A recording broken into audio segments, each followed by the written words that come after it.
Assalamualaikum warahmatullahi wabarakatuh. Hai anak-anak semuanya, berjumpa lagi dengan saya Andi Saputro. Nah, anak-anak, bagaimana kabar kalian hari ini? Semoga baik-baik saja ya. Jangan lupa selalu jaga kesehatan ya. Selalu pakai masker, kemudian jaga jarak dan juga sering-sering cuci tangan supaya kita terhindar dari penyakit virus corona. Oke anak-anakku semuanya, hari ini kita masih belajar materi koordinat kartesius, di mana video ini adalah video part yang kedua. Kita akan membahas lanjutan dari materi koordinat kartesius. Jadi untuk tujuan pembelajaran kali ini, yang pertama, siswa dapat menentukan letak benda pada koordinat kartesius. Kemudian yang kedua, siswa dapat menentukan posisi bangun datar terhadap bidang koordinat kartesius. Nah, sudah siap kan untuk mengikuti pembelajaran kali ini? Yuk tetap semangat, simak pembelajaran berikut ini. Menentukan koordinat posisi benda. Yang pertama, menentukan letak benda pada dena. Nah, perhatikan dena di bawah ini ya.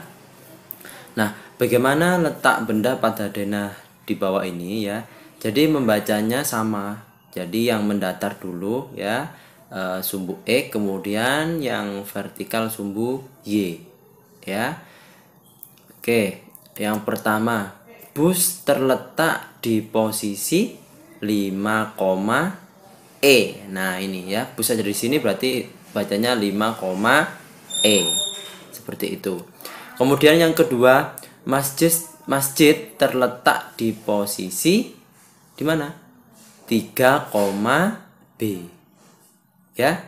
Kemudian yang ketiga, bola terletak di posisi 8, A. Yang keempat, rumah terletak di posisi 7, D. Kemudian yang kelima, mobil terletak di posisi 1, A. Nah, coba yang lain kalian cari ya. Becak di mana, kereta api, kamera, pohon, dan rumah sakit. Silakan nanti diisi letak posisinya ya. Gampang. Kemudian yang kedua, membuat dena letak suatu benda atau tempat. Nah, jadi di sini ada dena lokasi ya, di mana ini dena rumah Tika ya. Nah, misalnya surat akan dikirim ke rumah Tika ya. Berdasarkan dena tersebut, apa yang dapat kamu jelaskan tentang posisi rumah Tika ya. Nah, rumah Tika itu berada di Jalan Mangga, di sebelah timur dari sekolahan. Jadi timurnya sekolahan di sini ya. Kemudian di sebelah selatan dari kantor polisi. Nah, ingat ini arah mata angin ya. Pokoknya utara itu selalu di atas ya. Jadi di sini rumah Tika di sebelah selatannya dari kantor polisi ya. Dan timurnya rumah Tika itu ada apa? Timurnya ada rumah Denny ya. Kemudian bagaimana dengan arah utaranya? Ya, utaranya ada rumahnya Raffi dan Nina. Itu ya cara membaca cara membaca dena ya. Gampang. Biasanya kalau kalian nanti diundang ke acara ulang tahun atau nikah, pernikahan gitu kan, ada dena ya di undangan itu. Kemudian, nah, menentukan posisi bangun datar pada bidang koordinat. Nah, sebelumnya kalian harus tahu dulu ya, kuadran 1. Nah, kuadran 1 ada di sebelah sini ya, dimana kuadran 1 adalah X-nya positif, Y-nya juga positif. Ini letak kuadran 1.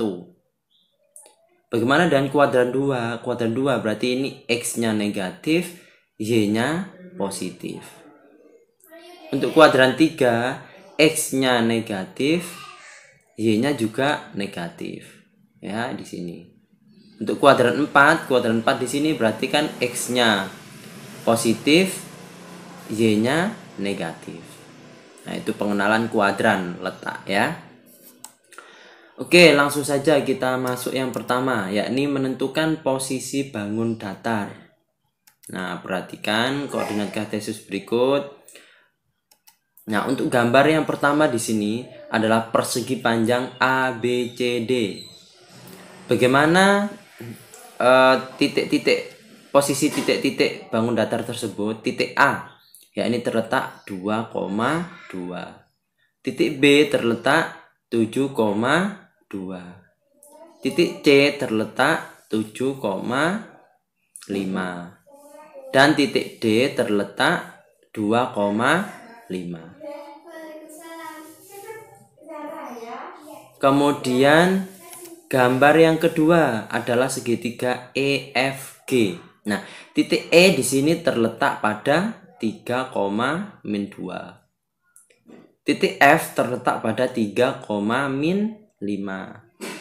Dan titik G di sini terletak pada titik 5,-5. Gampang ya.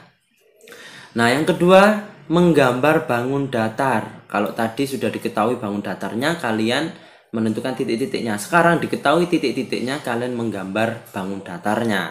Oke. Gambarlah titik-titik pada bidang koordinat kartesius sehingga membentuk suatu bangun datar. Nah, oke. Nah, ini koordinat kartesiusnya. Yang pertama, bangun datar ABCD dengan A 0,2. 0,2 itu A. Ya.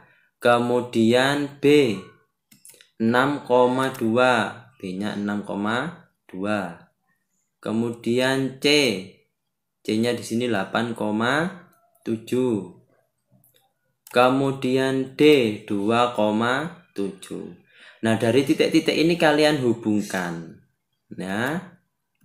Dihubungkan sehingga membentuk bangun datar apa di sini? Yakni jajar genjang.